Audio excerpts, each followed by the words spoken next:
Welcome to The Explainer. Today we're unpacking an absolutely incredible story of survival, partnership, and pure endurance. When you look at a Siberian Husky today, maybe they're just walking down a suburban sidewalk or sleeping comfortably on a living room rug, it is so easy to forget exactly what this magnificent animal was built for. But the data and history we're looking at today, they reveal a journey that literally spans millennia.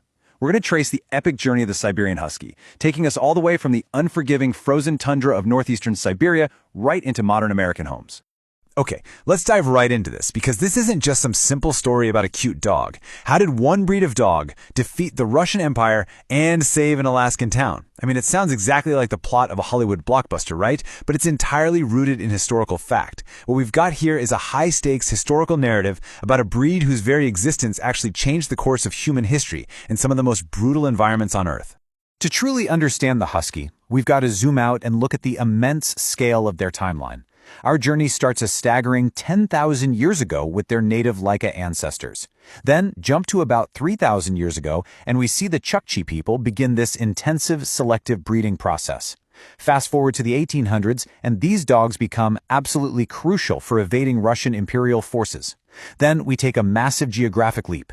In 1908, they arrive in the United States, and finally, 1925 brings us the legendary heroic serum run to Nome.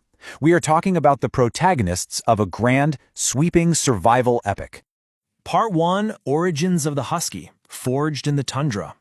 And this brilliantly illustrates exactly where that story begins. To understand the dog, we really have to understand the Chukchi people. They were nomadic hunter-gatherers living in one of the most severe climates on the planet, wedged right between the Chukchi Sea and the Bering Sea in what is now eastern Siberia. Now, out on the icy tundra, these dogs were pure survival tools. The Chukchi relied on them heavily for transportation over the ice, for herding reindeer and guarding camps. But here's the thing, it wasn't just a working relationship. When those freezing winters hit their absolute worst, the Chukchi literally shared their meals and sheltered these dogs inside their homes.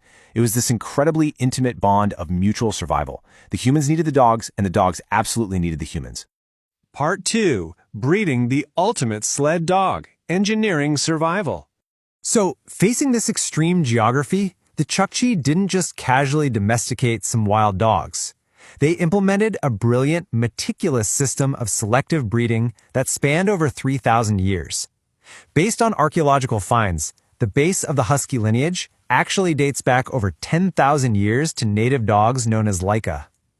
The Chukchi deliberately crossed these ancient, deeply adapted Laika dogs with local Spitz-type breeds. Why? To establish genetic purity and hardwire the adaptability vital for survival in those lethal Arctic conditions right into their very DNA. So the crucial point is the incredibly demanding criteria the Chukchi set. Every single trait was engineered for survival. First up, stamina. They needed the capacity for endless, long-distance running across the ice. Second was teamwork. These dogs had to operate seamlessly in packs to pull sleds. Third, sheer physical strength to endure those plunging, icy temperatures. And finally, intelligence. They needed a highly specific psychological profile, the perfect balance between a husky's natural problem-solving independence and the necessary obedience to follow human commands in a life-or-death crisis. Part 3, Escaping the Russian Empire, Dogs of Resistance. By the 1800s, the role of the Siberian Husky shifted dramatically. They went from daily survival tools to critical instruments of indigenous resistance. This conflict kicked off when Russian imperial forces pushed into the region, mostly seeking control over the Chukchi to get their hands on highly lucrative fur resources.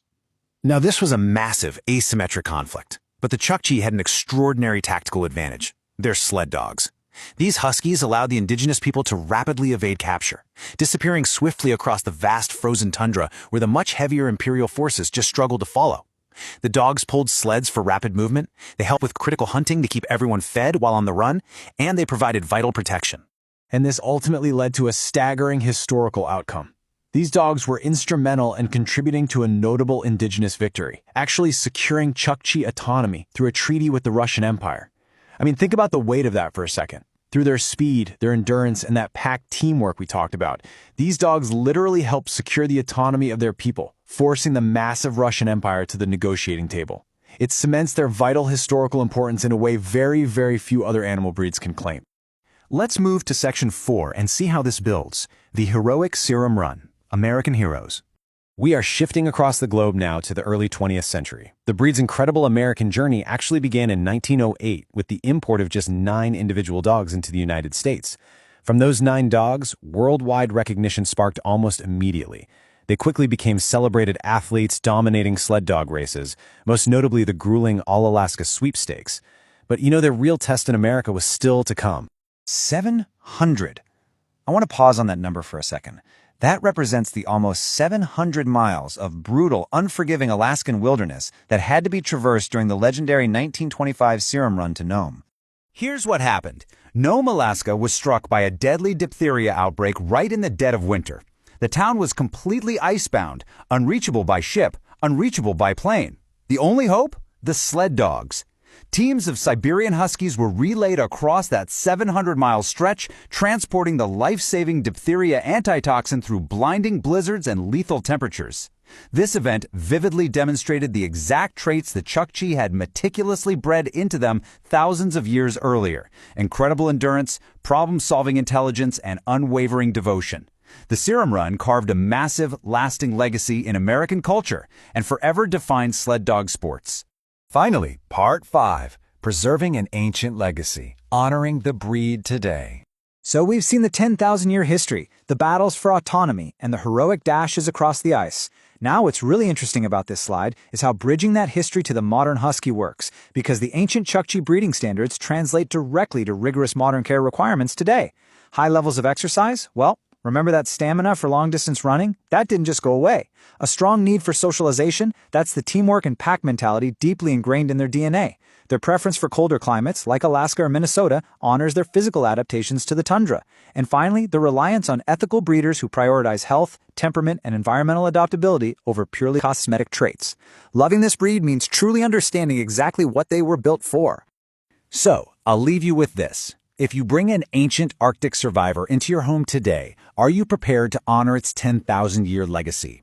These dogs, they're basically living artifacts. They are the survivors of the tundra, the resistors of empires, and the saviors of frozen towns. When you look at a Siberian Husky, you aren't just looking at a pet. You are looking at 10 millennia of living history. Thanks so much for joining me on this explainer, and I really hope this changes how you view these incredible animals forever.